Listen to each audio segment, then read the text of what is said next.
예, 오늘 다루는 내용은 예수님은 과연 자신이 누구라고 생각을 하셨는가에 대한 내용입니다.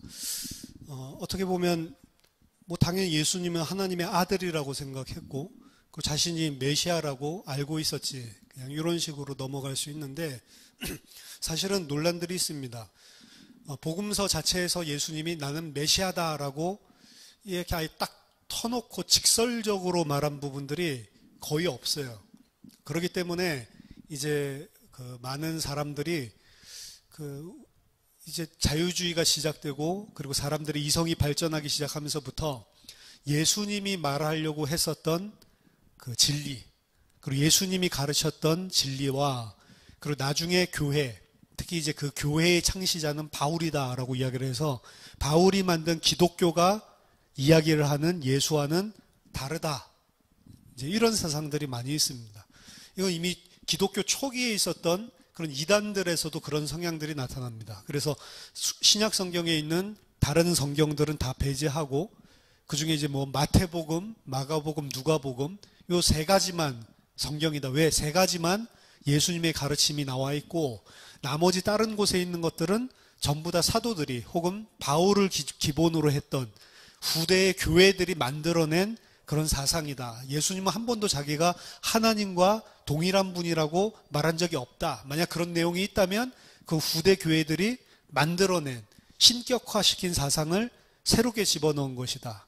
이런 식으로 해서 복음서와 그리고 신약성경의 다른 부분을 이거는 예수님의 가르침, 이거는 예수님이 아니라 후대의 기독교들이 따로 만들어낸 그런 신학사상, 이런 식으로 이제 구분을 하는 겁니다. 그리고 그 구분하는 그 시발점이 된 사람을 이제 바울, 그래서 예수의 종교와 바울의 종교, 이런 걸 나누는 이런 흐름들이 있다는 거죠. 그래서 이 주제가 사실은 중요한 것입니다. 제가 그 삼척에 있을 때 거기 이제 검도 관장님이 계셨는데 이제 그분이랑 같이 운동하면서 이제 교제를 하다 보니까 그분이 이제 이야기를 하는데 이제 그분은 그 안수 집사님이신데 교회에서 가르치는 내용들에 대해서 좀 비판적이세요.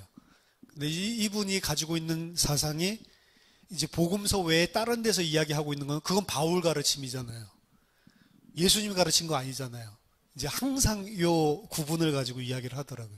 그러니까 책 잘못 주워 읽으면 그렇게 되기 십상입니다. 사실 그렇게 두 개로 나눠서 가르치는 그런 사상들이 많기 때문에 그럼 과연 예수님은 자신을 누구라고 생각했는가? 이들 이야기대로 하면 예수님은 자신을 메시아라고 생각한 적도 없고 자신을 하나님의 아들이라고 생각한 적도 없고 제2위의 하나님, 성삼위 하나님 이런 개념들은 바울이 다 만들어낸 거다. 이런 식으로 주장을 하는 거죠. 그래서 이 부분에 대해서 이제 살펴보는 것이 좀 중요합니다. 그래서 이번 시간 그리고 다음 주 이렇게 두 번에 나눠서 같이 이 내용들을 조금씩 살펴보도록 하겠습니다.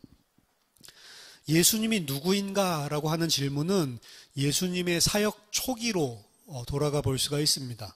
예수님이 말씀을 전파하셨을 때 그 말씀을 듣고 사람들의 반응이 등장을 합니다. 예를 들면 마가복음 1장 22절에 뭇 사람들이 그의 교훈에 놀라니 이는 그가 가르치시는 것이 권위 있는 자 같고 서기관들과 같지 아니함일러라. 이제 이런 반응을 하는 거죠. 예수님이 말씀 가르치는데 진짜로 잘 가르치는데 가르치는 내용과 그 권세가 일반적으로 가르쳤던 서기관들이나 랍비들이랑 뭔가 다르다라고 느꼈다라는 거죠. 그리고 예수님의 이적 속에서도 예수님이 이적을 일으키고 나면 그 주위에 있는 많은 사람들이 복음서 안에서 이가 도대체 누구이길래 하나님이 사람에게 이런 능력을 행하게 하시냐, 혹은 이가 누구이길래 이런 일을 행할 수 있냐라고 놀라는 그런 많은 사람들이 있다는 것을 이 복음서 안에서 우리가 목격할 수가 있습니다. 현대 기독교인들은 그냥 흔하게 예수님 누구냐, 예수님 자신은 누구라고 생각하셨냐, 그렇게 이야기하면 당연히 예수님은 하나님의 아들이지. 그는 제2위, 성삼위 하나님 가운데 제2위이신 성자 하나님이시지. 이런 식으로 거의 대꾸를 하는데요. 그러한 대답은 8세기 초에 있었던 회의주의자들과 그리고 정통주의자들 사이에 있었던 그런 신학적인 논쟁에 의해서 형성된 그런 일반적인 질문과 답이라고 볼 수가 있습니다. 하지만 지금 우리가 보려고 하는 것은 초대교회 당시에 혹은 예수님 당시에 실제로 있었던 그 질문과 그리고 거기에 대한 당시의 개념, 당시의 대답, 이런 상황 속에서 이 문제를 먼저 접근하는 것이 중요하다는 거죠. 예수님은 그가 도대체 누구라고 생각을 하셨고 또 그가 하시는 일과 말씀과 사역들을 통해서 어떤 분이 되려고 그런 사역들과 그런 말씀들을 하셨는가. 여기에 대한 그때 당시에도 많은 소문들이 무성했었던 것 같았고 예수님도 그런 소문과 논쟁에 대해서 분명히 인식을 하고 있었습니다. 그래서 예수님이 마태복음 16장에서 가이사랴 빌립보라고 하는 지방에 이르렀을 때 제자들에게 물으시죠. 사람들이 인자를 보고 사람들이 나를 보고 누구라고 이야기를 하냐. 그래서 어떤 사람들은 뭐 세례 요한, 어떤 사람은 예레미야, 어떤 사람은 엘리야, 어떤 사람은 선지자 중에 하나라고 합니다. 라고 대답을 하죠. 제자들은 그들이 갈릴리 지역에서 들었던 것, 사람들이 대체적으로 인식하고 심지어는 제자들 자신도 그렇게 예수님을 바라봤었던 시각에 대한 것으로 예수님께 대답을 했을 뿐입니다. 정치적인 지도자들 혹은 제사장의 계층들 그리고 많은 무리들 그리고 예수님에게 직접 치유를 받았던 사람들 그리고 제자들 그들 모두는 성경에서든지 아니면 그때 당시에 문화적인 어떤 상황 속에서 정형적으로 가지고 있었던 이미지라든지 여러 가지를 통해서 이 예수님이 누군지에 대해서 고민을 했던 흔적들을 우리는 복음서 안에서 찾을 수가 있습니다. 문제는 예수님께서 말하고 행동하는 그 모든 것들이 그때 당시에 어떤 한 가지 범주만 보여준 게 아니고 여러 가지 다양한 지도자들이 행했었던 것들을 여러 가지를 다채롭게 보여주고 있었다는 점에 있습니다. 어쩔 때는 랍비로서 보여지기도 했고 그래서 예수님을 성경에서 랍비여 이런 식으로 찾아오는 사람들이 있죠. 그리고 선지자같이 혹은 치유자같이 혹은 제사장처럼 죄를 사하고 이런 것들은 제사장만 하는 거거든요. 제사장과 같이 또 어떤 건 위즈덤, 현자같이 와이즈맨같이 아니면 귀신을 쫓아내는 퇴마사, 엑소시즘을 하는 혹은 어떤 사람들이 이제 견유학파라고 하는 철학학파가 있는데 견유학파의 철학자처럼 견유학파의 특징은 소유도 아무것도 가지고 있지 않고 자기가 원하는 대로 먹고 마시고 놀고 자유롭게 일반적인 사회에 얽매이지 않고 다른 사람의 시선을 전혀 의식하지 않고 신분이나 상하계층 이런 것들도 따지지 않고 그런 사람들이 이제 특징인데 이런 견유학파의 철학자였다 이런 식으로 이야기를 하는 사람도 있습니다. 그리고 다채로운 기적을 일으키는 자 이런 여러 가지 일들을 행하는 것들 예수님은 그것들과 비슷하긴 비슷했는데 오늘 아까 전에 읽었던 것처럼 분명히 서기관들이나 랍비처럼 하나님의 말씀을 가르치긴 가르치는데 그들과 뭔가 묘한 다른 점이 있었다. 권세 있는 자 같고 그들과 똑같지 않다라고 하는 것을 느꼈다는 거죠. 지금 말씀드린 많은 모습들이 예수님 안에 있었지만 그것과는 완전히 똑같지 않은 그런 이질감, 그런 요소들이 당시에도 느껴진 것 같습니다. 독특한 권세를 가지고 있었고 자식이 자신을 표현할 때 예수님은 사람들이 나를 누구라 하느냐 이렇게 물어본 적도 있지만 사람들이 인자를 누구라고 이야기를 하냐 자기를 이야기할 때 예수님 자신은 나는 인자다 이제 이런 식으로 표현을 하셨거든요.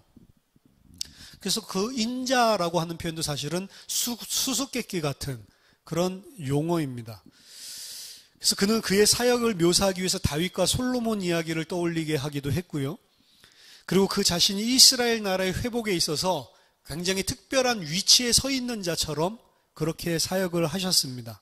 그는 갈릴리 마을에서 심판에 대해서 경고를 하고 그리고 하나님께서 너희들을 심판하실 것이다 이런 신탁과 같은 말을 선포하기도 했고 그는 세리와 함께 밥을 먹었고 창녀들과 함께 어울려서 다녔고 그리고 새로운 일련의 이야기들과 상징을 통해서 유대인의 미래에 대한 희망에 대해서 이야기를 하는데 그 내용이 똑같지가 않고 수정된 내용들이었어요.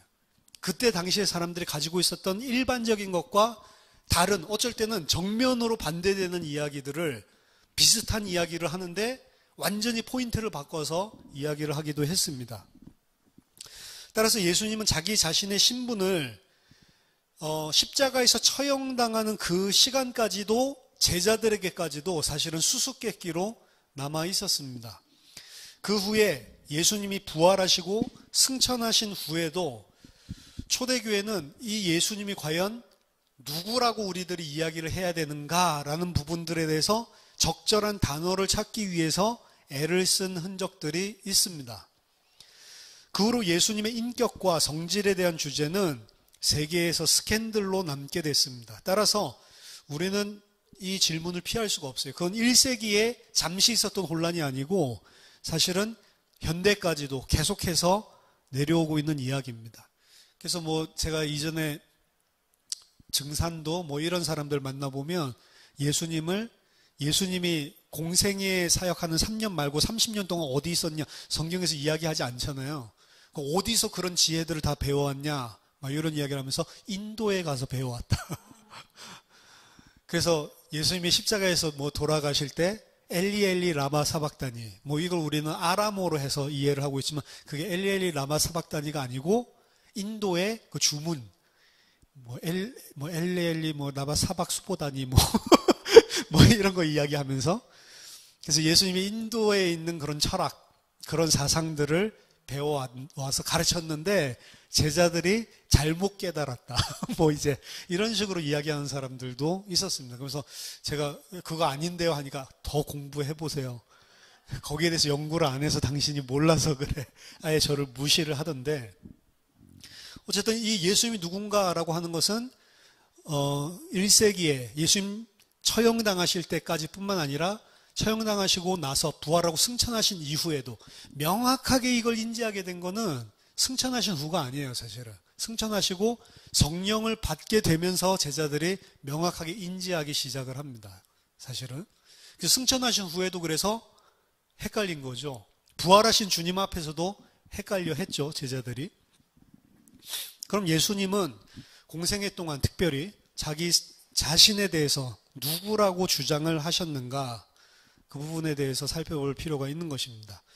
일반적인 학자들은 이러한 종류의 질문들을 배제시키기 위해서 노력했습니다. 왜냐하면 우리가 가지고 있는 성경 자체에서 예수님 자신이 누구다라고 인식하고 있는 이런 내용들은 전부 다 후대에 교회에서 오랜 후에 교회에서 만든 신학을 가지고 덮어 씌워놓은 것들이 우리 성경에 그냥 이 바울 서신서뿐만이 아니고 복음서 자체에도 이미 그러한 신학 사상을 후대에서 덮어 씌운 것들이 많다라고 이야기하는 거죠. 그래서 예를 들어서 예수님이 내가 바로 메시아다라고 이야기를 하는 부분이 예를 들어서 있다고 치면, 예를 들어서 요한복음 4장 같은 데서는 우리가 메시아가 오면 다 알려준다고 합니다 라고 이야기하니까 너와 이야기하고 있는 내가 바로 그다. 이건 직접적으로 예수님이 자신이 메시아다라고 이야기를 한 거거든요. 그러니까 이렇게 직접적으로 이야기를 하는 걸 보면 어떻게 생각해요?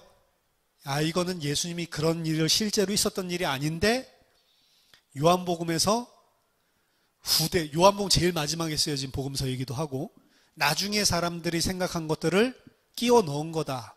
이런 식으로 말을 하는 거예요.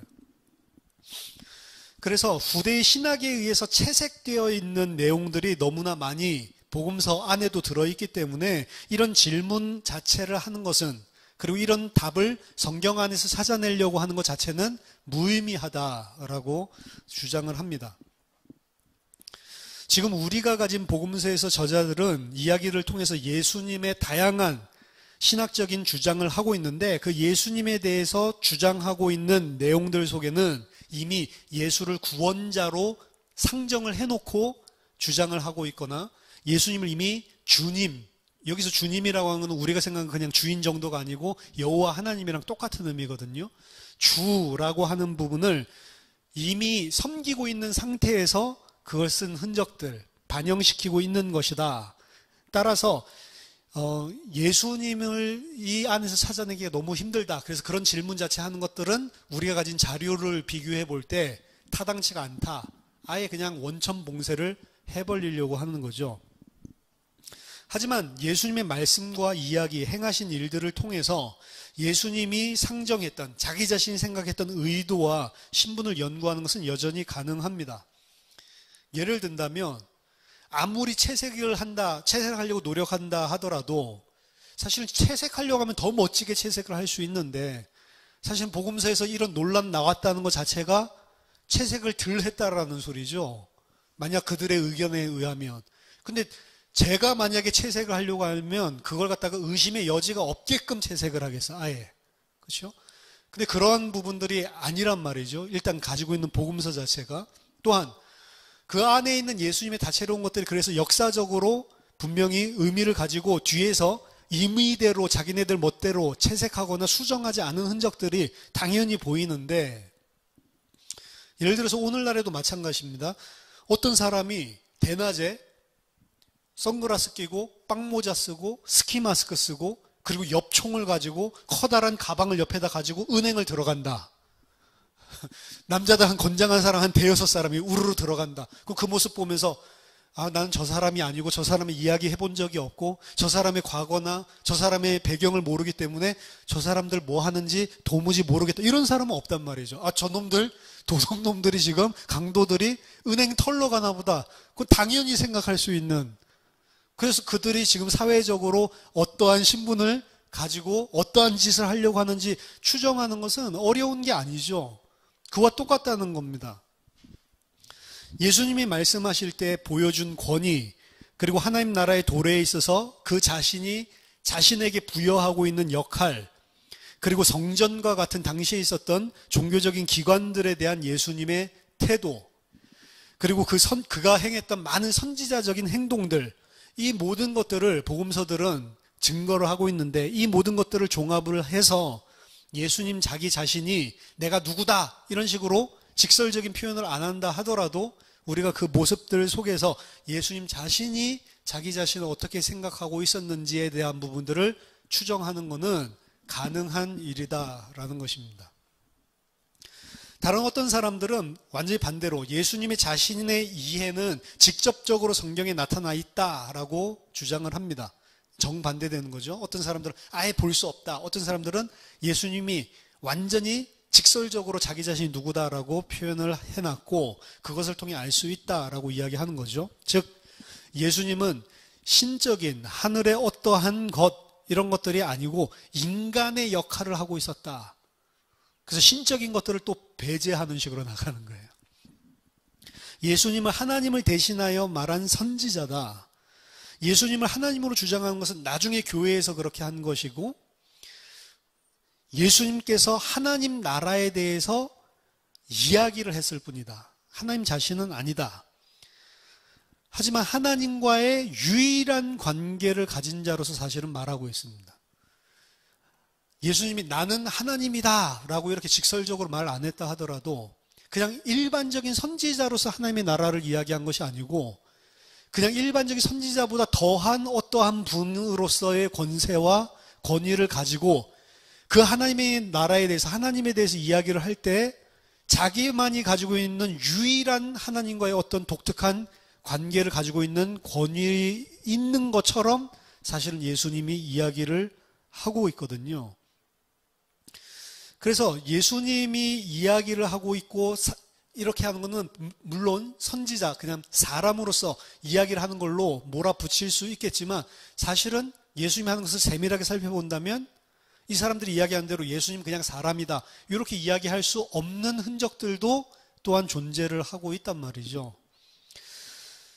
따라서 이런 여러 가지 편에 속한 학자들과 대조적으로 우리는 이렇게 주장을 할 수가 있습니다. 일단은 우리가 지금까지 살펴본 것처럼 1세기 유대인 세계에서 알고 있었던 더 큰 하나님의 스토리, 더 큰 하나님의 이야기, 이 이야기들을 이해하게 된다면, 그리고 예수님이 계속 상기시키고 있는 하나님의 큰 내러티브, 큰 이야기들, 그 이야기를 정말로 이해하게 된다면 그럼 더 분명하게 예수님이 자기 자신을 어떻게 인식하고 있었는지, 자인식을 원칙적으로 알 수 있다는 겁니다. 예수님은 이스라엘 위에 펼쳐지기 시작한 종말론적인 드라마에서 자기 자신이 핵심적인 역할을 차지하고 있다라는 것을 상정하고 이야기하고 있다라는 것을 충분히 유추할 수 있는 그런 내용들이 존재를 하고 있습니다. 그리고 이스라엘의 선지서에서 그 핵심적인 역할이 이스라엘의 하나님 자신이 행하실 것이다 라고 말할 수 있는 그 내용도 이스라엘의 선지서 안에 있어요. 선지서 안에 보면 하나님이 종말에 행하실 일들을 이야기를 하는데 그 종말에 행하실 이야기들을 어떻게 이야기하냐면 내가 그렇게 할 것이다. 하나님이 개입해서 내가 그 일을 반드시 이루겠다. 그 주체가 하나님인 것으로 선지서에서부터 이미 이야기하고 있는 그런 흔적들을 우리는 많이 찾을 수가 있거든요.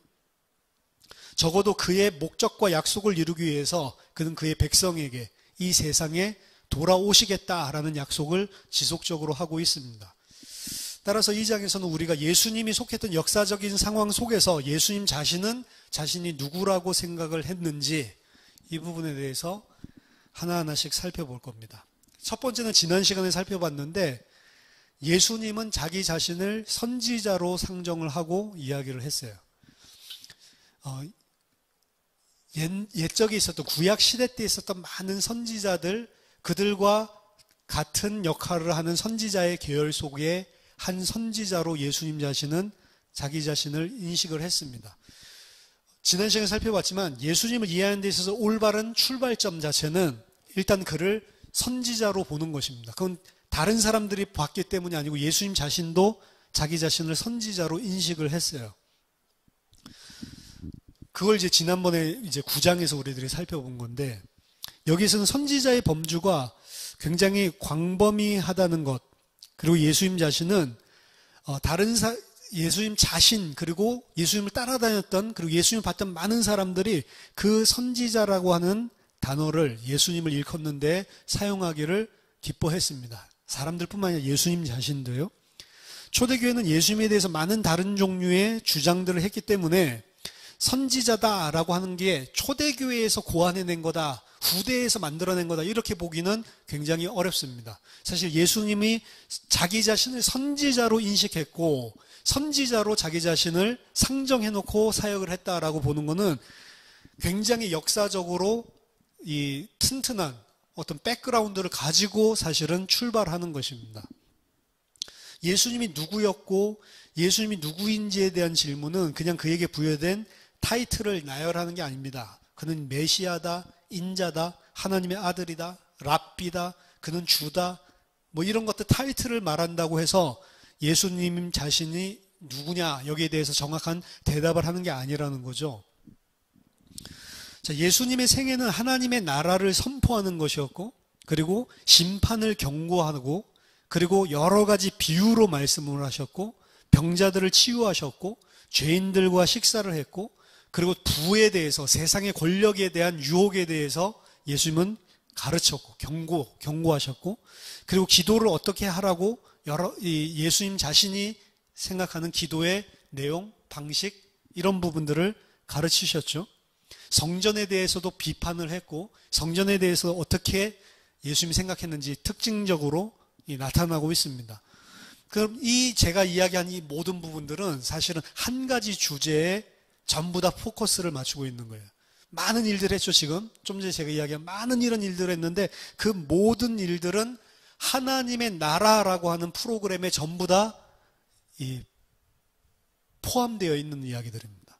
예수님이 그래서 병자를 고친 것도 병자를 고치려고 하는 게 아니고 하나님의 나라를 지금 선포하고 있는 것이고, 예수님이 비유를 통해서 그 비유의 내용의 핵심은 천국 비유라고 하잖아요. 하나님의 나라에 대해서 가르쳐 주시기 위해서 비유를 하신 것이고, 예수님의 모든 사역들은 사실은 하나님의 나라랑 관련이 돼 있어요. 그러니까 하나님의 나라라고 하는 큰 프로그램, 큰 계획, 거기에 사실은 속해 있는 범주로서 이 모든 것들이 다 포함되어져 있는 것입니다. 모든 것들은 하나님의 나라의 일련의 계획의 부분들이라는 거예요. 그리고 이 프로그램의 마지막 종국은 하나님이 온전히 이스라엘을 포로된 상태에서부터 구원하고 그들을 용서해 주시고 그들을 다시 축복하고 새 성장과 함께 갱신된 하나님과 하나님의 백성 사이의 언약, 그 속에서 새롭게 된 이스라엘이 평화 속에서 통치하고 다스리게 될 것이다 라고 하는 그 이야기입니다.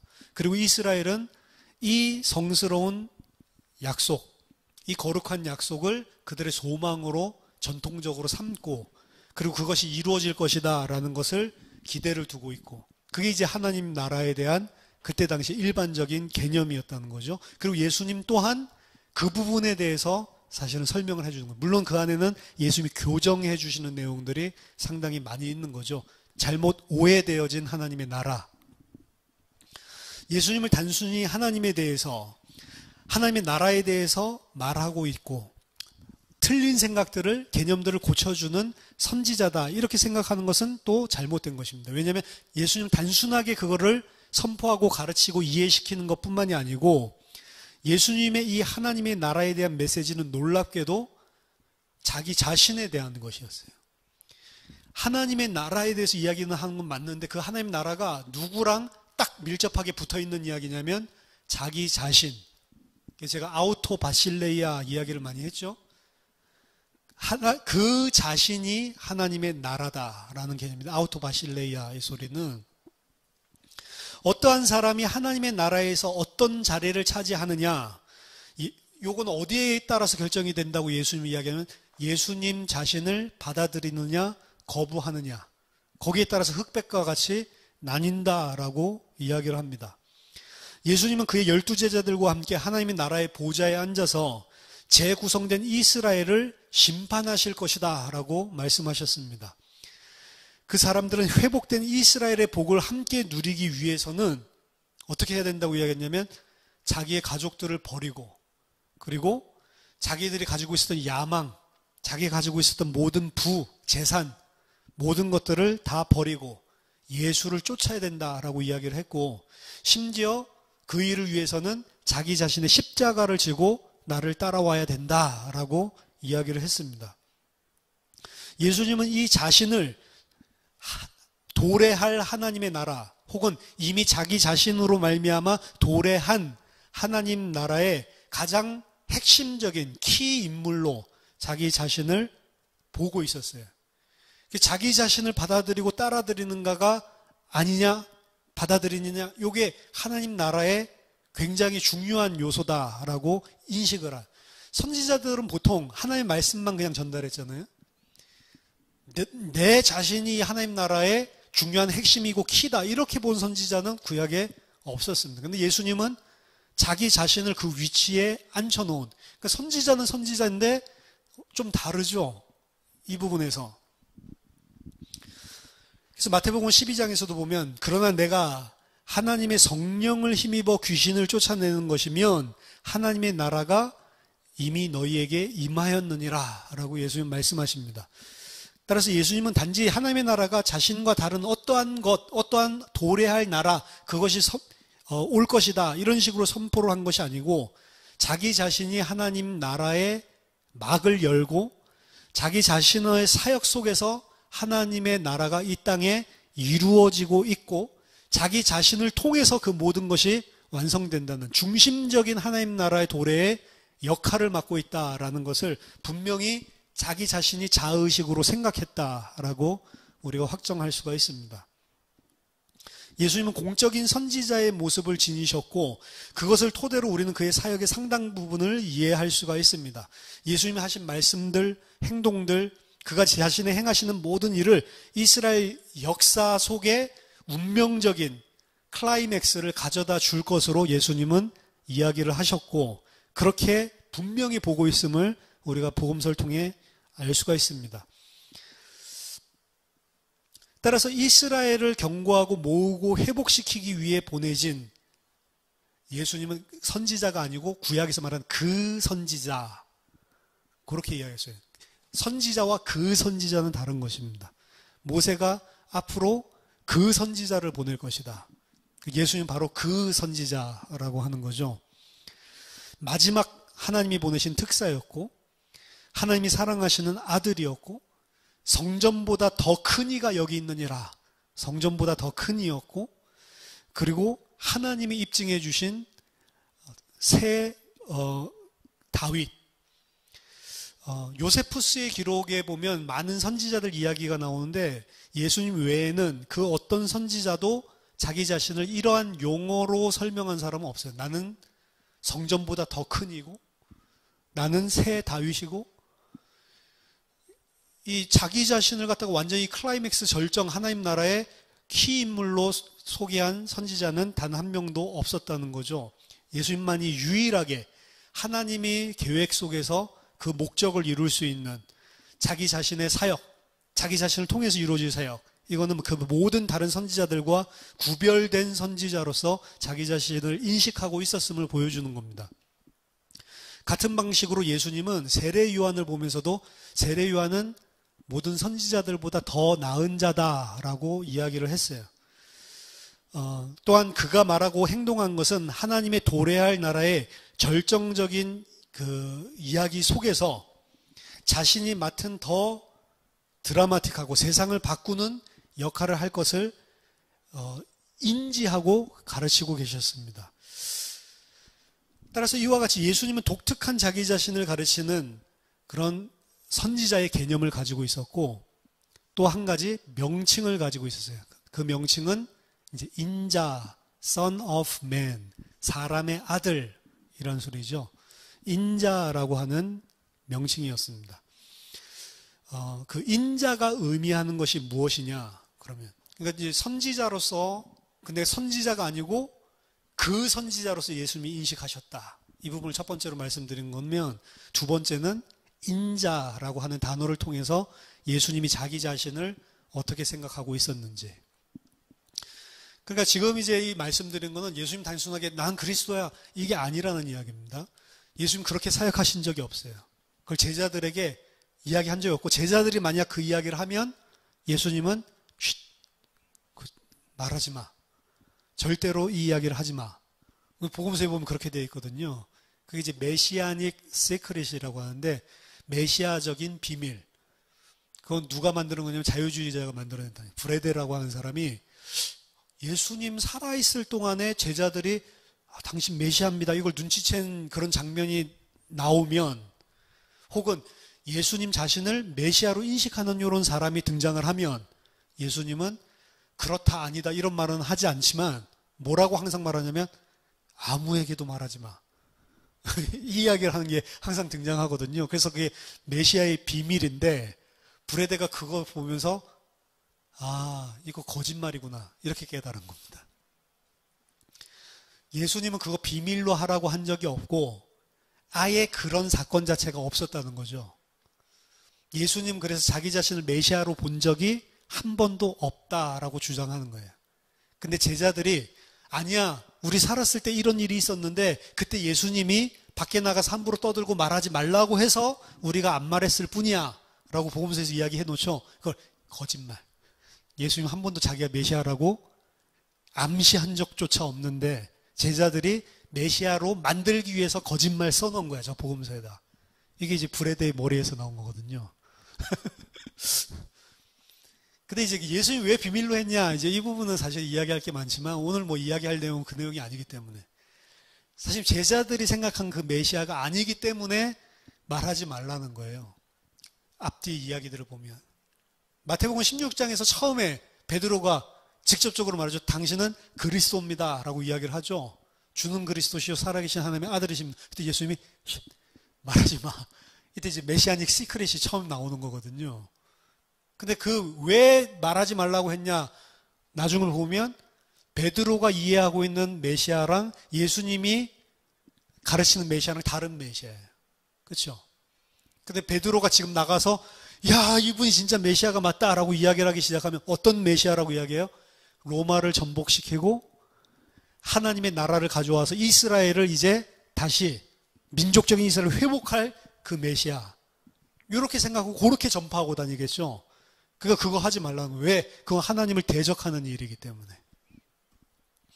어쨌든 예수님은 나 메시아야 이렇게 이야기를 막 한 흔적이 거의 없어요. 사실은 그 이야기를 했을 때 바요나 시모나 네가 복이 있도다 이렇게 말한 것도 사실은 어떻게 보면 그래, 맞다. 뭐 이제 이렇게 말하는 것보다는 약간 좀 애둘러서 좀 이야기하는 흔적 같다고요. 그렇지, 정답. 뭐 이렇게 딩동댕동 이렇게 확실하게 이야기하지 않는 모습이에요.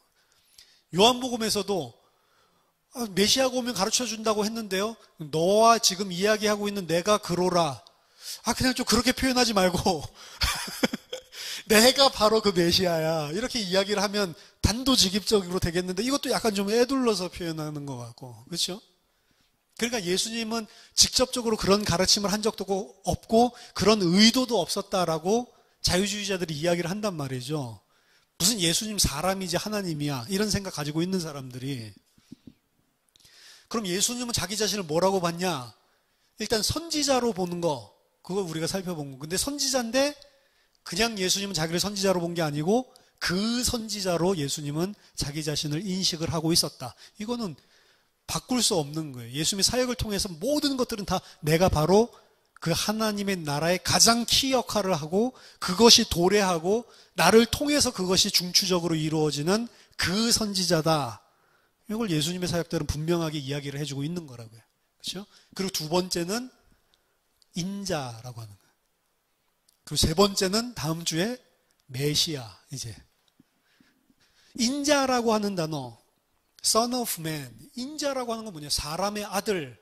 Son of Man이니까 사람의 아들 이 소리인데 예수님은 자기 자신을 지칭할 때 인자라는 표현을 선호하셨습니다. 굉장히 많이 사용하거든요. 이 명칭은 신약 성경의 기독론에 있어서 가장 까다롭고 논쟁이 많이 되었던 주제들 중에 하나예요. 인자가 도대체 뭐냐? 이 부분. 여기에서 우리가 알아야 될 몇 가지 사실이 있습니다. 일단은 그럼 유대 전통 이스라엘 역사상 자기 자신을 인자라고 부르는 사람이 지칭하는 사람이 있었냐? 단 한 명도 없었습니다. 그 인자라고 하는 단어는 살펴보시면 구약에 등장을 하는데 그 인자라는 단어를 자기라고 직접적으로 이야기하거나 인자라는 호칭을 사용한 사람은 없었어요. 그렇기 때문에 예수님이 아주 독특하게 사실은 그 명칭을 자기 자신을 부를 때 사용한 거죠. 일단 인자라고 하는 뜻이 뭐냐? 크게 세 가지로 볼 수가 있는데 첫 번째는 인자는 시브리어로 보면 벤 아담입니다. 벤 아담.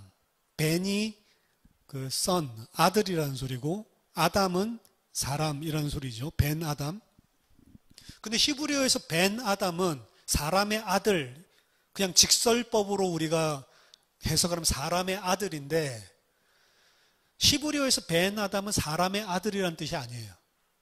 벤 아담 그러면 사람, 그냥 사람이라는 의미입니다. 사람. 에스겔서에서도 등장하고 시편에서도 등장하는데 시편 8편 4절, 시편 8편이 창조시죠. 시편 8편 4절을 보면 사람이 무엇이기에 주께서 그를 생각하시며 인자가 무엇이기에 주께서 그를 돌보시나이까. 그렇죠? 히브리어 이 시는 항상 대꾸법을 이루고 있어요. 앞에서 A를 이야기하면 똑같은 의미로 B를 이야기를 하는데 A보다 B에서 더 확장되는 의미가 분명히 있지만 똑같은 거를 그냥 A랑 똑같은 거를 B 이렇게 이야기하지 않고 A를 이야기하고 B를 이야기할 때 B에 항상 뭔가 더 새로운 의미가 있는 것이 맞아요. 그렇긴 하지만 내용상으로 대꾸를 이루는 거예요. 그래서 만약에 어떤 구절이 잘 이해 안 되면 C에서 그 다음 구절을 읽어보면 요 이야기 하는 거구나 맞춰보면 대충 똑같은 이야기를 하고 있는 게 눈에 들어오기 시작을 합니다. 그 시편 8편 4절도 대꾸로 이루어져 있는데 병행구조로 이루어져 있는데 사람이 무엇이기에 주께서 그를 생각하시며 그 다음에 그 사람을 아래서는 인자가 무엇이기에 주께서 그를 돌보시나이까. 앞에서는 그냥 생각했다라고 했는데 뒤에서는 돌아보고 그를 위하시는 걸로 더 의미가 확장되어 있긴 하지만 둘이 대꾸거든요. 그럼 앞에서는 사람, 에노시, 일반적인 사람을 일컫는 겁니다. 사람. 근데 뒤에서는 벤 아담. 그럼 벤 아담은 히브리어에서 지금 시편 8편 4절에서 뭐로 사용된 거예요? 그냥 사람의 아들이 아니고 사람이라는 의미로 사용되는 거죠. 그래서 히브리어로 벤 아담 혹은 아람어로도 벤 아담 그러면 그냥 사람이에요, 사람. 그리고 요게 에스겔서에서도 등장을 합니다. 에스겔서에서 하나님은 에스겔을 부를 때 인자야 라고 부르세요. 인자야. 계속 인자라고 부르요. 에스겔을 인자야. 근데 그 인자라고 부르시는 그 에스겔서의 그 호칭은 왜 에스겔을 인자라고 부르냐? 그 인자로 부르는 거는 문맥상 한낱 인간인 에스겔을 부르는 내용이에요. 하나님이랑 다른 그냥 한낱 인간인 에스겔을 사실은 강조하고 있는 게 인자라는 표현입니다. 그러니까 예수님이 인자다라고 이야기를 하는데 그 인자라고 하는 히브리어 성경에서의 용례는 그냥 한갓 사람, 인간 이런 뜻이란 말이죠. 인자를 이렇게 일반적인 사람으로 의미하는 것은 공관복음서에서도 나타납니다. 마태는 흔히 마가복음에 예수님이 중풍병 환자를 치유하는 것을 이제 재유대화시켜서 설명을 하고 있는데 이것을 히브리어 동의어를 강조함으로써 그렇게 이야기합니다. 예수님께서 중풍병자를 고칠 때 죄부터 사해 주시죠. 그러니까 이거 참남하다 막 이렇게 이야기하니까 예수님이 그러나 인자가 세상에서 죄를 사하는 권능이 있는 줄을 너희로 알게 하기 위해서 내가 이렇게 한다 라고 하면서 병을 고쳐주시죠. 그 다음에 마태복음 9장 8절 보면 무리가 보고 두려워하며 이런 권능을 사람에게 주신 주님께, 사람에게 주신 하나님께 영광을 돌리니라. 앞에서는 인자가 죄를 사하는 권세가 있다 이렇게 이야기했는데 뒤에서 사람들 어떻게 생각해요? 사람에게 이런 권세를 준 하나님께 영광을 돌렸다. 그게 이제 예수님은 인자가 행했다라고 하는 게 그냥 한갓 사람 이런 식으로 해석을 하고 있는 흔적이죠. 이런 것들이. 따라서 마태는 여기에서 히브리어 혹은 아람어의 인자라는 구절을 이 이야기에 추가를 했어요. 마태가 추가를 시킨 거거든요. 그래서 마태가 추가를 시켜서 이런 권능을 사람에게 주신 하나님께 권능을 돌렸다. 그래서 인자를 사람으로 이해하고 있는 부분을 엿볼 수가 있는 겁니다. 그래서 구약에만 그런 게 아니고 신약에서도 그런 개념을 제자들도 다 가지고 있었다는 거죠. 인자라는 표현을 들었을 때. 두 번째는 이 인자라는 단어는 또 어디서든 다니엘서 7장에서 드러난 것입니다. 다니엘서 7장의 영향을 반영하고 있는 거예요. 다니엘서 7장은 흔히 종말론, 메시아닉 이런 메시아와 연관된 종말 여기에서 가장 많이 인용되는 우리가 요한계시록 볼 때도 다니엘서 7장을 많이 봤는데 다니엘은 묵시록이죠. 그래서 종말에 대한 이야기들을 담고 있기 때문에 다니엘서 7장에 나오는 요 인자라고 하는 내용을 반영하고 있는 것입니다. 다니엘 7장에서 보면 왕적인 그리고 초월적인 어떤 자질을 가지고 있는 이런 인자가 등장을 합니다. 이 신비스러운 사람은 보좌 위에 오른 하나님 옆에 앉혀지고 그리고 하나님과 함께 경배까지 받아요. 하나님과 함께 다스릴 뿐만 아니라 하나님 옆에 앉은 것도 충격인데 하나님과 함께 동시에 하나님이 받는 경배를 같이 받는단 말이에요. 간단히 말해서 다니엘서 7장은 두려운 내 짐승들과 그리고 그 짐승들을 전부 다 타파한 그런 인자에 대한 그런 환상에 대한 모습인데 그 네 짐승들은 차례대로 바다에서 일어나서 이스라엘을 포함한 온 세상을 황폐하게 만듭니다. 하지만 그 후에 그 짐승들은 그들의 권세를 전부 다 뺏기게 된다라고 다니엘은 말합니다. 다니엘서 7장 13절 14절 보니까 내가 또 밤 환상 중에 보니 인자 같은 이가 하늘 구름을 타고 와서 옛적부터 항상 계신 이에게 나아가 그 앞으로 인도되매 그에게 권세와 영광과 나라를 주고 모든 백성과 나라들과 다른 언어를 말하는 모든 자들이 그를 섬기게 하였으니 그의 권세는 소멸되지 아니하는 영원한 권세요 그의 나라는 망하지 아니할 것이니라.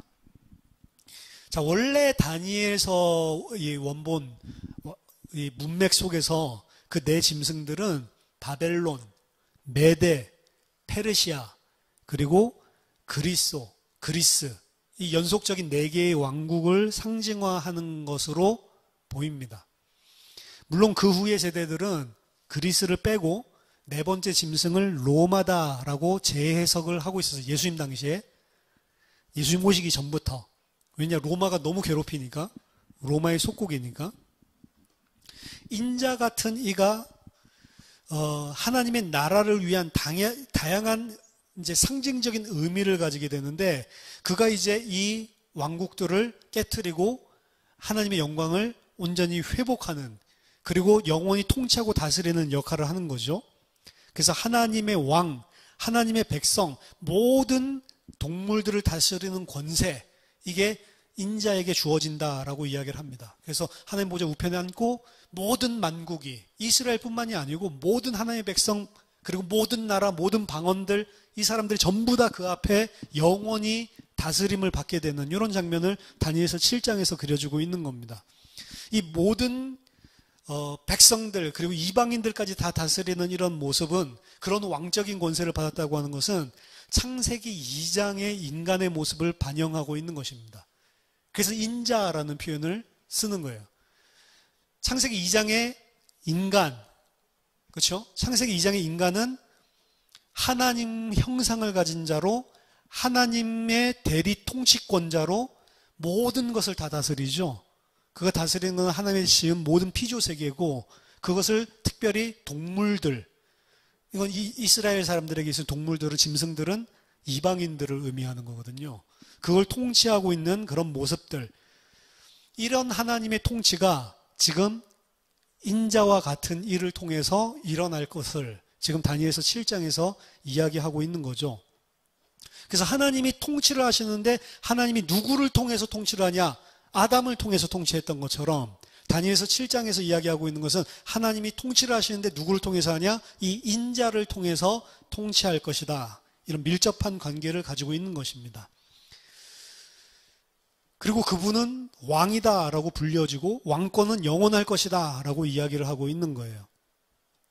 그리고 더 중요한 것은 다니엘서 7장 18절 보니까 그 인자와 같은 이에게 주어졌던 그 왕적인 권세, 주권이라고 하는 것은 다니엘서 7장 18절 27절에 의하면 이스라엘 백성에게 주어집니다. 인자가 가지고 있다라고 했었던 그 권세가 이스라엘 백성에게 동일하게 주어져요. 7장 18절 보면 지극히 높으신 이의 성도들이 나라를 얻으리니 그 누림이 영원하고 영원하고 영원하리라. 7장 27절에 나라와 권세와 온 천하 나라들의 위세가 지극히 높으신 이의 거룩한 백성에게 붙임바 되리니, 아까 전에는 인자에게 그게 다 주어졌잖아요. 근데 그게 동시에 거룩한 이의 백성에게 붙여진다라고 이야기를 하고 있죠. 따라서 인자에게 주어진, 이 인자와 같은 이에게 주어진 그 주권이 이스라엘 백성에게도 동일하게 주어진다라고 다니엘서에서는 이야기를 하고 있습니다. 그래서 인자에게 주어지는 것이 사실은 이스라엘을 이야기하고 있는 거구나. 이 인자라고 하는 것은, 이렇게 다니엘서 7장 본문 자체는 인자와 같은 일을 이스라엘과 대입해서 생각을 할 수 있도록 본문에서 해석을 해주고 있단 말이죠. 그래서 나중에 이 본문은 유대인들의 글들을 보면 에녹 1서라든지 쿰란에서 나온 그런 스크롤이라든지 혹은 우리가 가지고 있는 복음서 그리고 계시록 이런 데 따르면 이거는 메시아적인 해석을 해야 되겠다. 그 메시아적인 해석이 그래서 이 다니엘서 7장에 등장을 하게 됩니다. 발전한 이 메시아적인 전통으로 인자를 이해하는 것이 조금 더 발전되면 어떻게까지 발전되냐면, 이 인자는 그냥 사람이 아니고 절대적인 인물을 가리키는 거다. 천상적인 인물, 신적인 존재, 이런 쪽으로까지 발전이 됩니다. 어떤 사람들은 이러한 발전된 전통이 감람산 강화에서 예수님께서 말씀하시는데 이미 드러나고 있다라고까지 이야기를 합니다. 물론 그런 결과를 그렇게 분명하게 예수님이 감람산에서 인자라고 이야기하는 것은 자신이 메시아적인 존재면서 그리고 신적인 존재고 모든 것이 있기 전에 있었던 창세 전의 인물로서 자신을 자의식하고 이야기한 거다. 이렇게 하려면 그냥 막 끼워 맞춰야 되는, 막 쥐어 짜내야 되는 게 맞지만 어쨌든 그렇게까지 발전을 하고 있다는 거죠. 어쨌든 다니엘서 7장에서 이야기하고 있는 그 인자라고 하는 것은 이스라엘 백성과도 밀접하게 관계가 있고, 그리고 이스라엘 백성에게 그러한 회복된 하나님의 나라의 영광을 가져올 어떤 메시아적인 인물, 이런 인물로서도 그리고 있습니다. 그런 전통 아래서 예수님은 인자, 이렇게 이야기를 하고 있는 거예요. 그럼 예수님은 내 자신이 메시아다 이렇게 말한 적은 없지만 인자라고 이야기하는 그 명칭 속에 이미 다니엘서 7장의 내용이 포함되어 있다는 거죠. 그럼 얼마나 많이 인자라고 이야기해요, 예수님이. 그렇죠? 그러니까 예수님 자신은 메시아라고 이야기한 흔적은 후대가 붙인 것이다 라고 이야기하지만, 후대 사람들이 인자라고 붙인 게 아니고 예수님이 인자라고 이야기하는 것은 완전히 독특한 것이었고, 그거 개발해낸 게 아니라는, 발명해낸 어떤 고안품이 아니라는 거죠. 근데 그 인자라는 개념 안에 이런 메시아적인 관념으로까지 발전된 그런 해석이 들어갈 수 있다. 세 번째, 이 인자는 아람어로는 바에나샤라고 하는 표현인데, 바 요나 시모나, 바 이게 아들이라는 소리잖아요. 요나의 아들아, 요한의 아들 시모나, 이게 아람어로는 바 요나 시모나 이렇게 했잖아요. 바 그럼 아들, 에나샤, 이거 에노시, 이게 사람이거든요. 똑같이 에나샤, 그래서 사람의 아들 바 에나샤라고 하는 이야기인데, 자, 바 에나샤라고 하는 것은 아람어에서 일반적인 의미로 인류 혹은 부정대명사처럼 어떤 한 사람, one, the one said, 뭐 영어에서도 있죠. 부정대명사, 어떤 지칭된 someone 혹은 one, 그냥 어떤 일반적인 사람을 갖다가 이야기할 때 그냥 one이라는 표현을 쓴다고. 그냥 한 사람. 그 이제 부정대명사, 어떤 사람, 이렇게 이야기할 때 그런 의미로 바에나샤라고 하는 인자가 사용됩니다. 그래서 바에나샤라고 하는 것은 그냥 이런 부정대명사처럼 사용됐기 때문에 파생적으로 그냥 이 사람, 그냥 자기 자신을 이야기할 때 사용하는 일상적인 그런 대명사처럼 사용을 했어요. 그래서 예수님은 아람어의 이러한 방식으로 자기 자신의 문제를, 자기 자신을 이야기를 할 때 그런 부정대명사 같이 사용해서 이 사람, 뭐 이러한 의미로 사용을 했다는 거죠. 인자, 그게 메시아닉, 뭐 특별하게 이런 의미가 아니더라도, 혹은 적어도 어떤 특정 계층 안에 있는 어떠한 한 사람으로 자기 자신을 지칭할 때 부르셨던 것 같다라고 이야기를 합니다.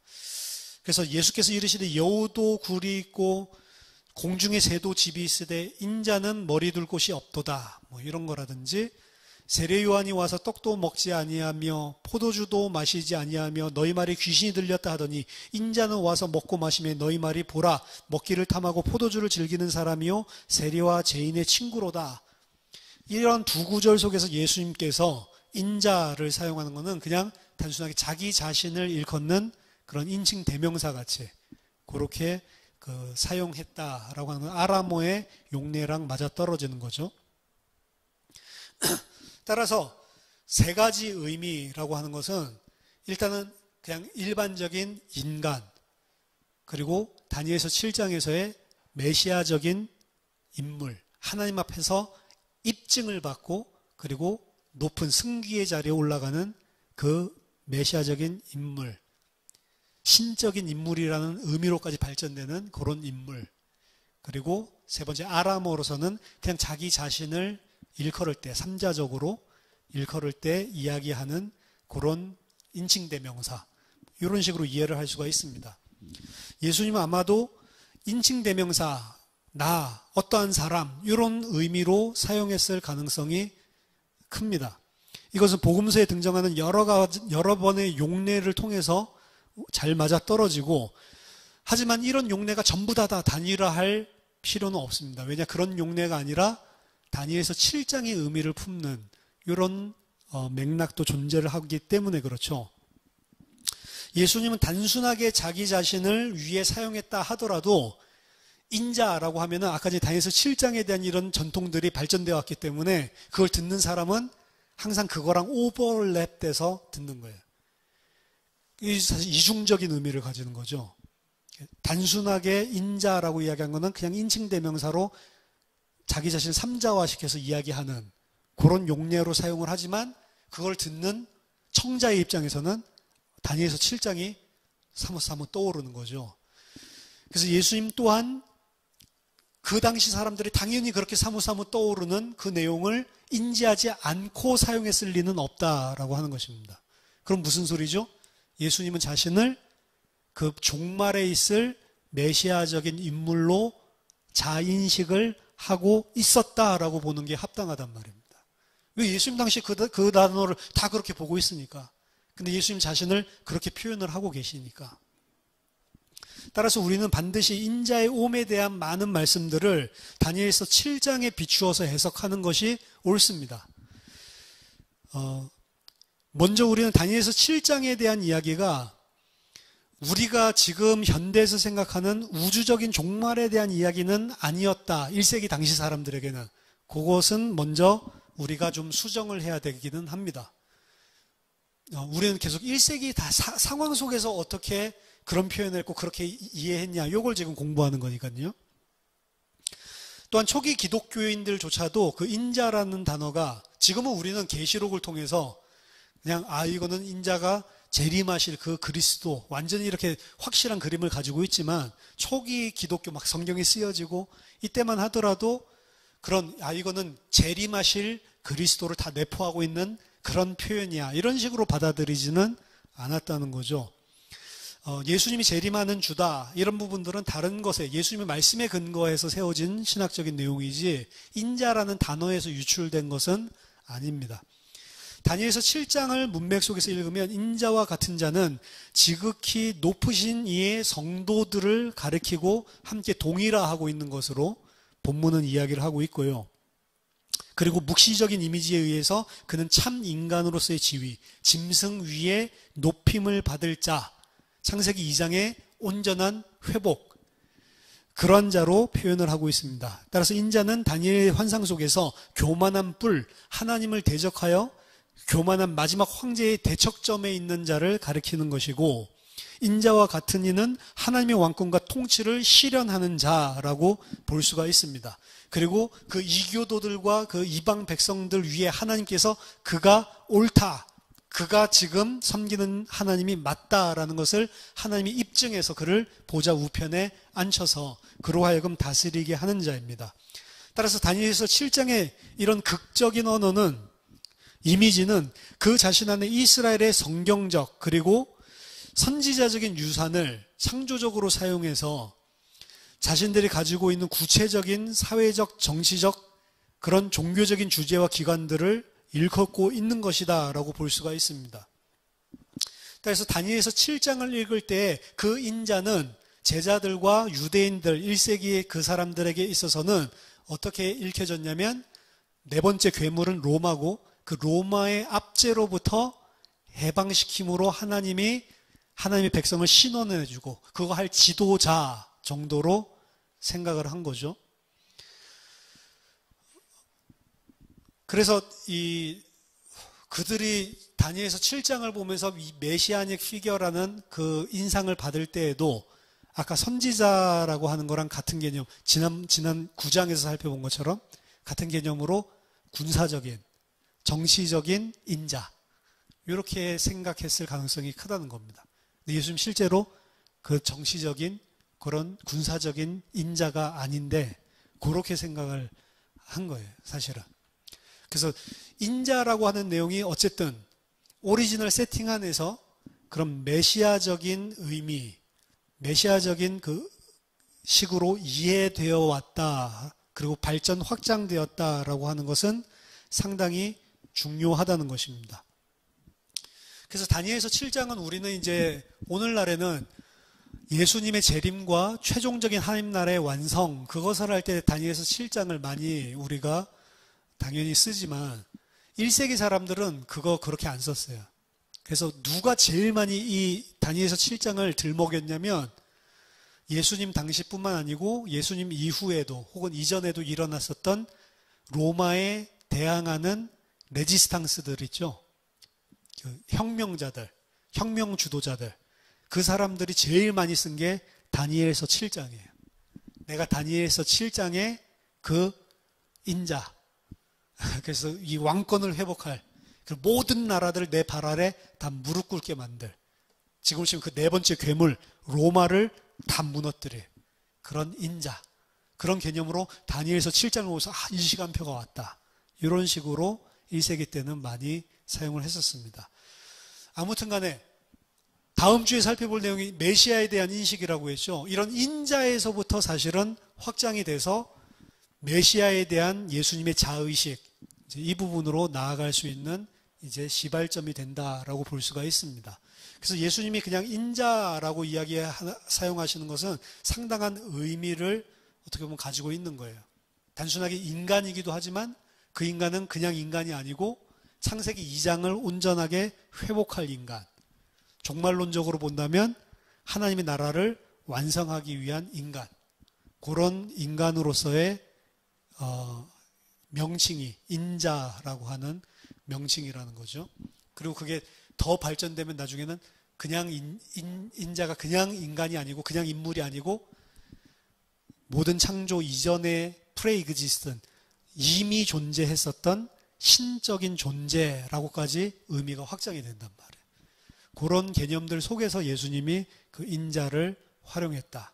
그럼 이건 예수님이 자신을 어떻게 봤는지.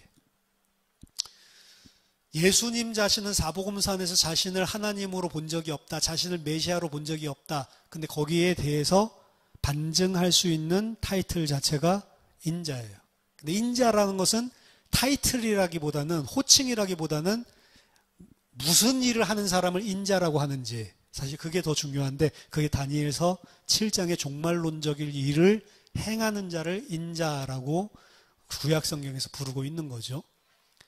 그래서 오늘 선지자, 근데 그 선지자보다 더 나은 모든 선지자들을 뛰어넘는 그 선지자, 그렇죠? 예수님의 자의식, 그리고 예수님 자기 자신 어떻게 생겼어요? 인자, 이 두 가지를 살펴봤습니다. 다음 시간은 제일 중요한 메시아, 자기 자신을 메시아로 인식했는지 이 부분에 대해서 같이 말씀 나누겠습니다. 재미없죠? 기도하겠습니다. 하나님 감사합니다. 성경에서 이야기하고 있는 것을 인간의 높아진 이성과 모든 신적인 것들을 배제하고 배척하고 하나님이 주시는 그 진리로 받지 못하는 이 시대를 저희들이 살고 있는데 성경 안에서 계시하고 증거하고 있는 내용이 무엇인지를 바르게 깨닫고 이해하고 분별함으로 성경 안에 있는 말씀들을 주시는 그대로 이해할 수 있도록 저희들이 눈이 열리는 시간이 되도록 이 시간을 도와주시옵소서. 예수님의 이름으로 기도합니다. 아멘.